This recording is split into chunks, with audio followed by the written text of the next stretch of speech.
அனைவருக்கும் வணக்கம். வாழ்க வளமுடன். நான் உங்கள் பாலசுப்ரமணி.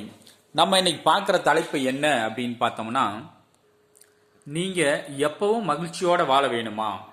அதுக்கு என்ன வழிபாடு செய்யலாம்?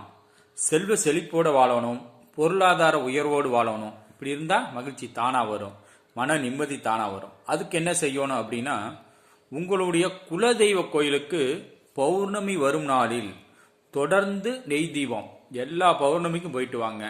போய் நெய் தீபம் ஏற்றிட்டு வாங்க. ஆட்டோமேட்டிக்காக செல்வ செழிப்பு உண்டாகும், பொருளாதார உயர்வு வரும்.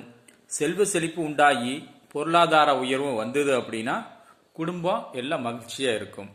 நான் சொல்கிறத நீங்கள் தொடர்ந்து செஞ்சு பாருங்கள். ஏதோ ஒரு பௌர்ணமி போயிட்டு அப்புறமடி விட்டுறக்கூடாது. ரெகுலராக உங்கள் குலதெய்வ கோயிலுக்கு நெய் தீபம் பௌர்ணமி நாளில் ஏற்றி பாருங்கள். உங்கள் குடும்பம் எவ்வளோ மகிழ்ச்சியாக இருக்குது அப்படிங்கிறத நீங்கள் நடைமுறையில் செக் பண்ணி பாருங்கள். வாழ்க வளமுடன். நன்றி, வணக்கம்.